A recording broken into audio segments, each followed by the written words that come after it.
बच्चों हम पढ़ रहे हैं धर्मनिरपेक्षता की समझ और इसके तहत हमने हमारा अध्याय कंप्लीट कर लिया है और आज हम इस अध्याय के अभ्यास प्रश्नों को हल करेंगे।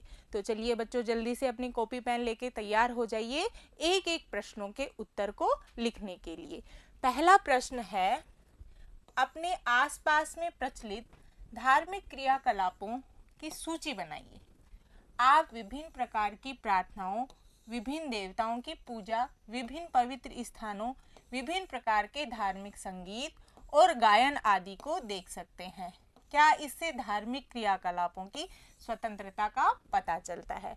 बच्चों इस प्रश्न में पहले तो पूछा गया है कि अपने आसपास में प्रचलित धार्मिक जो भी क्रियाकलाप हैं उनकी सूची बनानी है। तो इसके लिए बच्चों आपको क्या करना है, अपने आसपास में अपने देश में जो भी धार्मिक क्रियाकलाप किए जा रहे हैं उनकी एक सूची बनानी है। यानी कि कौन कौन से त्योहार मनाए जाते हैं, धर्म के आधार पर लोग किस तरीके के पकवान बनाते हैं, किस तरीके की वेशभूषा पहनते हैं, अपने अपने धार्मिक समारोह को किस तरीके से आयोजित करते हैं, उन सभी की आपको सूची बनानी है। दूसरा क्या करना है कि भाई जो विभिन्न पूजा के स्थल हैं और पवित्र स्थान हैं, संगीत आदि हैं, उनका भी क्या कर सकते हैं आप अपने आसपास में देखकर उनका भी संकलन कर सकते हैं, उनकी चित्र की कटिंग लगा सकते हैं, साथ ही उन गायन को या उस संगीत को लिख सकते हैं जो कि किसी धर्म विशेष में माना जाता है। जैसे कव्वाली है वो हम मुस्लिम धर्म में सुनते हैं, भजन है जो हम हिंदू धर्म में सुनते हैं, तो आप ऐसी चीज़ों का संकलन कर सकते हैं। क्या इससे धार्मिक क्रियाकलापों की स्वतंत्रता का पता चलता है? तो बच्चों इससे हमें क्या चलता है भाई, धार्मिक क्रियाकलापों की स्वतंत्रता का पता चलता है। तो उत्तर देखते हैं, भारत में विभिन्न प्रकार की प्रार्थनाओं, देवताओं, पूजा पाठ, नमाज, विभिन्न पवित्र स्थानों, धार्मिक संगीत, गायन आदि से यह स्पष्ट होता है कि धार्मिक क्रियाकलापों से स्वतंत्रता है। यानी कि हमें धार्मिक क्रियाकलापों में क्या है, स्वतंत्रता दी गई है। सभी धर्मों के अनुयायी शांतिपूर्वक ढंग से पूजा अर्चना, इबादत, प्रार्थना अपने अपने तरीके से करने के लिए क्या है, स्वतंत्र हैं। राज्य इनमें हस्तक्षेप नहीं करता है। राज्य के लिए सभी धर्म क्या हैं भाई, समान हैं। हमें यह बात समझ में आ गई कि हमें इस प्रकार के क्रियाकलाप करने की क्या है, स्वतंत्रता है। दूसरा प्रश्न है, अगर किसी धर्म के लोग यह कहते हैं कि उनका धर्म नवजात शिशुओं को मारने की छूट देता है, तो क्या सरकार किसी तरह का दखल देगी या नहीं? अपने उत्तर के समर्थन में कारण बताइए। बच्चों अगर ये प्रश्न कह रहा है कि अगर कोई धर्म कहे कि हमारे धर्म में यह अवधारणा है कि हम किसी शिशु को मार सकते हैं, तो क्या है यह सही है और क्या राज्य उसमें दखल देगी या नहीं देगी? भारत एक धर्मनिरपेक्ष देश है और तथापि राज्य का धर्म से फासला सैद्धांतिक है। संविधान में दिए गए आदर्शों व मौलिक अधिकारों की रक्षा करने के लिए राज्य धर्म के मामलों में क्या करता है, हस्तक्षेप कर सकता है। यदि किसी धर्म में शिशु को मारने की छूट दी जाती है तो यह व्यक्ति के जीवन के अधिकार का क्या होगा, उल्लंघन होगा। अतः राज्य धर्म के मामले में हस्तक्षेप करेगा और इस अपराध को रोकने के लिए कार्रवाई करेगा। यानी ऐसा करने के लिए राज्य हस्तक्षेप कर सकता है और मौलिक अधिकारों की रक्षा करता है। तीसरा प्रश्न है, तालिका को पूरा कीजिए। ये जो तालिका दी गई है इस तालिका के तहत उद्देश्य है और वह महत्वपूर्ण क्यों है और इस उद्देश्य के उल्लंघन का हमें एक एक उदाहरण देना है। तो पहला उद्देश्य दिया गया है, एक धार्मिक समुदाय दूसरे धार्मिक समुदाय पर वर्चस्व नहीं रखता, ये हमारा उद्देश्य है। तो एक धार्मिक समुदाय दूसरे समुदाय पर वर्चस्व नहीं रखता यानी दबाव नहीं डालेगा। मान लो कोई भी जो दो समुदाय हैं वो आपस में एक दूसरे पे क्या करेंगे, दबाव नहीं डालेंगे, ये हमारा संविधान का उद्देश्य है। ये महत्वपूर्ण क्यों है बच्चों, क्योंकि इससे क्या है, बहुमत की निरंकुशता और उसके कारण मौलिक अधिकारों का हनन नहीं होगा। हमने पढ़ा था कि जब एक समुदाय दूसरे पे दबाव डालता है तो बहुमत की निरंकुशता बढ़ जाती है और उससे अल्पसंख्यकों का क्या होता है, उनके अधिकारों का हनन होता है। तो ऐसा नहीं होगा। दूसरा उद्देश्य है, राज्य न तो किसी धर्म को थोपता है और न ही लोगों की धार्मिक स्वतंत्रता छीनता है। ये हमारा उद्देश्य दिया गया है संविधान में। इसके तहत इसका महत्व क्या है भाई, कि राज्य सभी धर्मों की भावनाओं व आस्थाओं का सम्मान करता है। यानी राज्य के द्वारा क्या है, तटस्थता की नीति अपनाई गई है, किसमें, धार्मिक मामलों में। तीसरी बात है, एक ही धर्म के कुछ लोग अपने ही धर्म के दूसरे लोगों को न दबाएं। तीसरा उद्देश्य यह है कि एक ही धर्म के जो लोग होते हैं, ये मान लो एक धर्म है, उसके अंदर बहुत सारे लोग हैं, समूह हैं, वो क्या करते हैं, एक दूसरे को ही क्या करते हैं, दबाव डालते हैं, उनका शोषण करते हैं। तो ये हमारा उद्देश्य है कि ऐसी स्थिति न हो। तो इसका महत्व क्या है भाई, इससे क्या होगा, सभी नागरिकों को समानता का मौलिक अधिकार राज्य के द्वारा प्रदान किया गया है। इस उद्देश्य के माध्यम से सभी लोगों को समानता का दर्जा प्रदान किया गया है और ये मौलिक अधिकार भी हमें प्रदान किया गया है। ये तो हमने बच्चों उद्देश्य देखे। अब इनका एक एक उदाहरण, किसका, कि इन उद्देश्यों का जो उल्लंघन हो रहा है उसका एक एक उदाहरण अपने आसपास में आपको देखना है और उसको अपनी भाषा में लिखना है। समझ में आया? जैसे इसका आपको उदाहरण लिखना है कि भाई किसी धार्मिक समुदाय के द्वारा अगर किसी दूसरे धर्म के लोगों का शोषण किया जा रहा है तो ऐसा कोई भी उदाहरण आप अपने आसपास में देख सकते हैं और उसको यहाँ पर लिख सकते हैं। इसके साथ में यहाँ पर भी राज्य न तो किसी धर्म को मानता है, तो आपको ऐसा कोई उदाहरण देखना है जिसमें किसी देश के अंदर किसी विशेष धर्म को अधिक महत्व दिया गया हो। और तीसरा, एक ही धर्म के कुछ लोग होते हैं जो किसी अपने ही धर्म के दूसरे लोगों को परेशान करते हैं, शोषित करते हैं। तो ऐसी स्थिति का उदाहरण आपको यहाँ पर वर्णित करना है।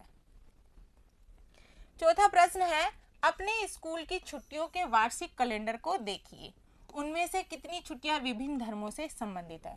इस प्रश्न के लिए बच्चों क्या करना है, सबसे पहले तो कैलेंडर निकालना है और कैलेंडर के अंदर उन त्योहारों की छुट्टियों को देखना है जो कि धार्मिक रूप से आती हैं और उनको आपको लिखकर पूरे वर्ष में कितनी धार्मिक छुट्टियां हमें प्राप्त हुई, हमें मिली, जहां पर जिसमें क्या हुआ, विद्यालय में समारोह मनाया गया और विद्यालय का अवकाश रहा, उनको लिखना है। देखो, कैलेंडर में जो छुट्टियां दी जाती हैं उनसे हमें क्या बात समझ में आती है, क्यों दी जाती हैं वो छुट्टियां, क्योंकि उससे क्या होता है, भारत वास्तविक अर्थों में एक धर्मनिरपेक्ष राष्ट्र है। ये हमें क्या मिलता है, संकेत मिलता है। छुट्टियों के माध्यम से हम ये मान सकते हैं कि हमारा राष्ट्र क्या है, धर्मनिरपेक्ष है।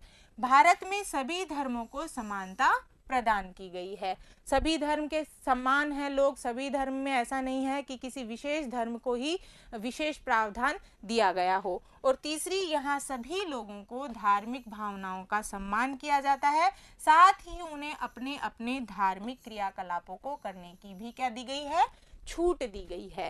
यानी हम अपने अपने धार्मिक जो भी क्रियाकलाप हैं वो कर सकते हैं, इसकी हमें स्वतंत्रता प्राप्त है। तो ये सभी हमें दिए गए हैं किसके तहत, धर्मनिरपेक्षता के तहत। यहाँ पर बच्चों आप एक बहुत ही सुंदर सा चार्ट देख सकते हैं जो आपके जैसे ही छोटे छोटे नन्हे मुन्ने बच्चों ने बनाया है। और इसके तहत देखो, मस्जिद बनाई है, मंदिर बनाया है और गुरुद्वारा बनाया है, चर्च बनाया है। सभी धर्मों के लोग आपस में एक दूसरे से मिलकर सहिष्णुता की भावना दिखा रहे हैं। बच्चों ऐसा ही चार्ट आप भी अपने विद्यालय में बनाकर लगा सकते हैं। अगला प्रश्न है, एक ही धर्म के भीतर अलग अलग दृष्टिकोणों के उदाहरण दीजिए। यानी एक ही धर्म के अंदर अलग अलग मत रखने वाले जो हमें उदाहरण देने हैं। तो इसके तहत हम देख सकते हैं, हिंदू धर्म में जातिगत भेदभाव, छुआछूत होती है। ये हम देखते हैं कि एक ही धर्म के समूह के लोग होते हैं, वो कुछ लोग तो छुआछूत को क्या मानते हैं, छुआछूत सही है, और कुछ लोग क्या कहते हैं कि छुआछूत गलत है। यानी कि लोगों में क्या है, मतभेद है। दूसरा है, मुस्लिम धर्म में महिला शिक्षा और 3 तलाक की अवधारणा। मुस्लिम धर्म में भी ऐसा ही है। यानी मुस्लिम धर्म के कुछ लोग हैं जो अपने ही धर्म में महिला शिक्षा को बढ़ावा देने के लिए प्रयास करते हैं और जबकि कुछ लोग होते हैं जिनका मानना है कि महिलाओं को शिक्षित करना नहीं चाहिए। इसी तरीके से कुछ लोग जो 3 तलाक का उनके प्रथा प्रचलित है उसको मान्यता प्रदान करते हैं और कुछ लोग उस मान्यता को अच्छा नहीं मानते समाज के लिए, अपने धर्म के लिए। तो इनमें भी मतभेद है। तीसरी बात हम एक और देखते हैं कि सभी धर्मों में अलग अलग दृष्टिकोण वाले लोग पाए जाते हैं। यहाँ आपको धर्मों के नाम हैं, इनके अंदर जो अलग अलग संप्रदाय के लोग होते हैं जिनके नियम भी अलग अलग होते हैं वो दी गए हैं। हिंदू धर्म के अंदर भाई शैव संप्रदाय और वैष्णव संप्रदाय के लोग होते हैं। शैव संप्रदाय के जो लोग होते हैं वो शिव जी की उपासना करते हैं और उनके नियम अलग तरीके से होते हैं पूजा अर्चना करने के। और वैष्णव संप्रदाय के जो लोग होते हैं वो विष्णु भगवान को मानते हैं और उनके भी नियम और पूजा करने के तरीके अलग अलग होते हैं। इसी तरीके से मुस्लिमों में भी संप्रदाय होते हैं जिनके अपने अपने आस्था के नियम होते हैं, जिसमें शिया मुसलमान और सुन्नी मुसलमान होते हैं। साथ ही जैनी धर्म में भी ऐसा ही होता है। जैनियों में क्या होता है, कुछ लोग दिगंबर संप्रदाय के होते हैं और कुछ लोग श्वेतांबर संप्रदाय के होते हैं।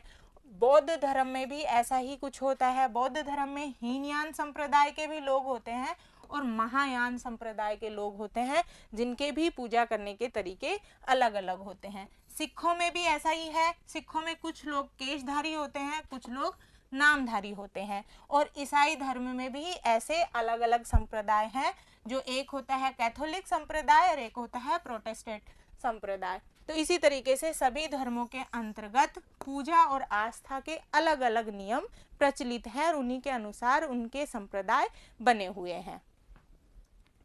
छठा प्रश्न है, भारतीय राजधर्म से फासला भी रखता है और उसमें हस्तक्षेप भी करता है। यह उलझाने वाला विचार लग सकता है, इस पर चर्चा कीजिए। चर्चा के लिए इस अध्याय में दिए गए उदाहरणों के अलावा आप अपनी जानकारी के अन्य उदाहरणों का भी सहारा ले सकते हैं। बच्चों, प्रश्न के अंदर कहा गया है कि राज्य जो है वो धर्म से क्या करता है, फासला भी रखता है। फिर कहा गया है कि धर्म में राज्य क्या कर सकता है, हस्तक्षेप भी कर सकता है। तो ये विचार थोड़ा सा उलझाने वाला लगता है। तो ऐसी स्थिति के लिए हम क्या उत्तर दे सकते हैं कि भारतीय राज्य धर्म से फासला रखता है, अर्थात न तो किसी धर्म पर को थोपेगा, किसी व्यक्ति विशेष पर, और न ही किसी धार्मिक स्वतंत्रता को छीनेगा। यानी कि धर्म से फासला रखने का तात्पर्य तो ये है कि भारत में न तो राज्य किसी धर्म को विशेष प्रावधान देगा और न ही किसी व्यक्ति को क्या करेगा, उसकी धार्मिक स्वतंत्रता को छीनेगा। राज्य किसी धर्म को समर्थन नहीं देता बल्कि उसका सम्मान करता है। उदाहरण के लिए सार्वजनिक स्थलों पर सभी को पहुंच बराबर होगी। राज्य किसी भी धर्म को समर्थन नहीं देता है। जैसे आपने देखा होगा, अगर हमारे विद्यालय को लें तो हमारे विद्यालय क्या है, एक सार्वजनिक स्थल है। और या फिर हम पुलिस स्टेशन लें या फिर हम औषधालय लें, ये जितने भी सार्वजनिक स्थल हैं यहाँ पर किसी भी धर्म के व्यक्ति को जाने की छूट है और अपना अपना कार्य निष्पादन करने की छूट है। कानून के माध्यम से सभी लोग समान हैं और इन स्थलों को सभी लोग समानता से उपयोग में ले सकते हैं। कुछ धर्मों को विशेष छूट देता है, जैसे सिखों को पगड़ी पहनने की धार्मिक आस्था के आधार पर हेलमेट ना पहनने की छूट दी गई है। राज्य हस्तक्षेप भी करता है, किसमें, धार्मिक नीतियों में या धार्मिक जो कानून होते हैं उनमें। जब धर्म के द्वारा संविधान के आदर्शों व मौलिक अधिकारों का उल्लंघन किया जाता है, अतः राज्य संविधान के आदर्शों व मौलिक अधिकारों की रक्षा करने के लिए क्या करता है, हस्तक्षेप करता है धार्मिक नीतियों के तहत। जैसे छुआछूत की जो प्रथा है उसमें संविधान के माध्यम से कानून बनाया गया है कि ऐसे धार्मिक नीतियों को नहीं किया जाएगा जो कि मौलिक अधिकारों का हनन करती हो। तो इस प्रकार से जो हमारा राज्य है वह हस्तक्षेप भी करता है, साथ में ही क्या करता है, फासला भी रखता है। तो ये सभी प्रश्न हैं जो बच्चों आपको अच्छे से समझ में आए होंगे।